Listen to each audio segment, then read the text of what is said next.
नमस्कार दोस्तों, स्वागत है आपका आज की बेहद बड़ी और जरूरी खबरों में। लेकिन खबर में आगे बढ़ने से पहले अगर आपको भी ऐसा लगता है कि मोदी सरकार गरीबों और प्रवासी मजदूरों पर ध्यान नहीं दे रही है और आप इस बात के लिए मोदी सरकार का विरोध करते हैं, तो आप भी इस वीडियो को लाइक कीजिए और इस लाल बटन को दबाकर चैनल को फ्री में सब्सक्राइब करके घंटी बजाइए और कमेंट में लिखिए जय हिंद। रुख करते हैं पहले खबर की तरफ। येचुरी ने रेलवे की एसी सेवा को शुरू करने पर उठाए सवाल, बोले यह जनविरोधी निर्णय। जी हां दोस्तों, मार्क्सवादी कम्युनिस्ट पार्टी के वरिष्ठ नेता सीताराम येचुरी ने रेल सेवाओं को फिर से शुरू करने को लेकर सवाल उठाए हैं। उन्होंने आरोप लगाया कि सरकार का केवल एसी कोच चलाने का फैसला उच्च स्तरीय वर्गों के लिए है जो जनविरोधी हैं। उन्होंने सरकार पर मजदूरों के साथ उदासीनता बरतने का आरोप लगाया। येचुरी ने ट्वीट करते हुए कहा, चयनित मार्गों पर केवल एसी ट्रेन सेवा फिर से शुरू करने का निर्णय अभिजात्य वर्ग के लिए है और यह निर्णय जन विरोधी है। इस समय गरीबों और जरूरतमंदों को इसकी सबसे अधिक जरूरत है, जो इसका सबसे अधिक उपयोग करते हैं।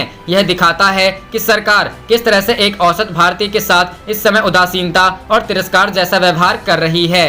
रुख करते हैं अगली खबर की तरफ। मध्य प्रदेश उपचुनाव, बागियों की एंट्री से बीजेपी के दिग्गज बेचैन, संगठन में हलचल। जी हां दोस्तों, मध्य प्रदेश में कांग्रेस से बगावत कर बीजेपी दामन थामने के बाद अब चुनाव के नए सियासी समीकरण बनते नजर आ रहे हैं। कांग्रेस के 22 बागी विधायकों की एंट्री के बाद पिछले चुनाव में बीजेपी से किस्मत आजमाने वाले नेताओं को अपने राजनीतिक भविष्य की चिंता सता रही है। उपचुनाव को देखते हुए कांग्रेस ने बीजेपी के पुराने नेताओं पर डोरे डालने शुरू कर दिए हैं, तो बीजेपी ने उन्हें संगठन में तवज्जो देनी शुरू की है। कांग्रेस के 22 बागी विधायकों के बीजेपी में शामिल होने और शिवराज सरकार बनने के बाद सभी का चुनाव लड़ना कंफर्म है। ग्वालियर चंबल संभाग में ज्योतिरादित्य सिंधिया के विरोधी रहे बीजेपी नेता अब खामोशी अख्तियार किए हुए हैं। जयभान सिंह पवैया से लेकर ब्रजमोहन सिंह किरार, मुदित शेजवार और राजेश सोनकर सहित तमाम नेता बीजेपी से 2018 में चुनावी किस्मत आजमाने वाले अपने भविष्य को लेकर पशोपेश में जरूर हैं। उन्होंने 1.5 साल पहले जिस उम्मीदवार को मात देने के लिए पूरी ताकत झोंक दी थी, अब उसके लिए वोट मांगते नजर आएंगे।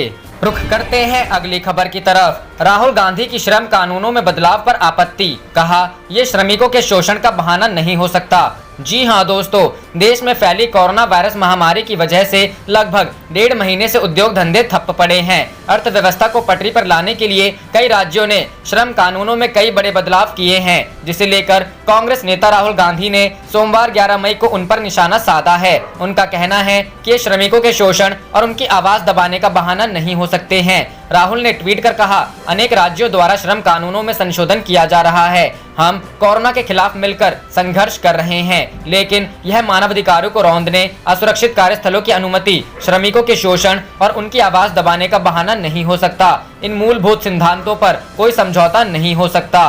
रुख करते हैं अगली खबर की तरफ। राजस्थान, 24 लाख मजदूरों को मिला मनरेगा में रोजगार, पायलट बोले दूंगा काम। जी हां दोस्तों, कोरोना वायरस के प्रकोप के बीच राजस्थान के गांव में मनरेगा के तहत मजदूरी मांगने के पिछले सारे रिकॉर्ड टूट गए हैं। 24 लाख मनरेगा मजदूरों के साथ राजस्थान गांव में मजदूरी देने वाला देश का नंबर 1 राज्य हो गया है। विभाग के मुखिया और राजस्थान के उप मुख्यमंत्री सचिन पायलट का कहना है कि राजस्थान में चाहे जितने मजदूर आ जाएं, गांव में एक व्यक्ति को भी बेरोजगार नहीं रहने दूंगा।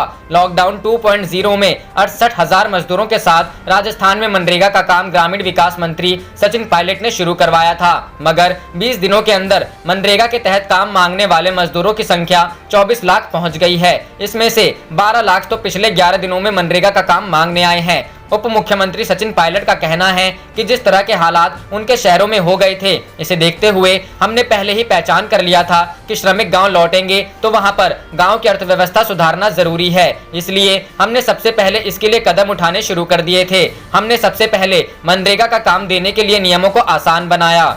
रुख करते हैं अगली खबर की तरफ। ममता बनर्जी का पीएम मोदी पर निशाना, कहा संघीय ढांचा बरकरार रखें केंद्र सरकार। जी हां दोस्तों, कोरोना से जंग के बीच प्रधानमंत्री नरेंद्र मोदी सोमवार को 5वीं बार राज्यों के मुख्यमंत्रियों के साथ बैठक कर रहे हैं। माना जा रहा है कि वीडियो कॉन्फ्रेंसिंग से हो रही इस बैठक में लॉकडाउन से बाहर निकलने का एक रोड मैप देश के सामने आ सकता है। इस बीच बैठक में बंगाल की मुख्यमंत्री ममता बनर्जी ने मोदी सरकार पर निशाना साधा है। ममता बनर्जी ने कहा कि केंद्र सरकार संघीय ढांचा बनाए रखें। कोरोना से संकट के समय में राजनीति ठीक नहीं है। सूत्रों के मुताबिक इस मीटिंग में जहां प्रधानमंत्री मोदी ने कहा है कि राज्यों के सुझावों के आधार पर आगे के दिशा निर्देश निर्धारित होंगे, तो वहीं बैठक में ममता ने केंद्र पर राजनीति करने का आरोप लगाया है। ममता बनर्जी ने कहा कि केंद्र संघीय ढांचा बरकरार रखें। उन्होंने कहा कि बंगाल को लिखी केंद्र की चिट्ठी पहले ही लीक होती है। ममता बनर्जी ने केंद्र सरकार पर भेदभाव का आरोप लगाते हुए कहा कि ऐसे वक्त में केंद्र को राजनीति नहीं करनी चाहिए। उन्होंने कहा कि कोरोना के खिलाफ लड़ाई में राज्य अच्छा काम कर रहा है। केंद्र को समझना चाहिए कि बंगाल में अंतर्राष्ट्रीय सीमा लगती है। पश्चिम बंगाल में लॉकडाउन में फंसे मजदूरों पर जमकर सियासत हो रही है। आप देख रहे थे आपका अपना चैनल जय हिंद जय भारत।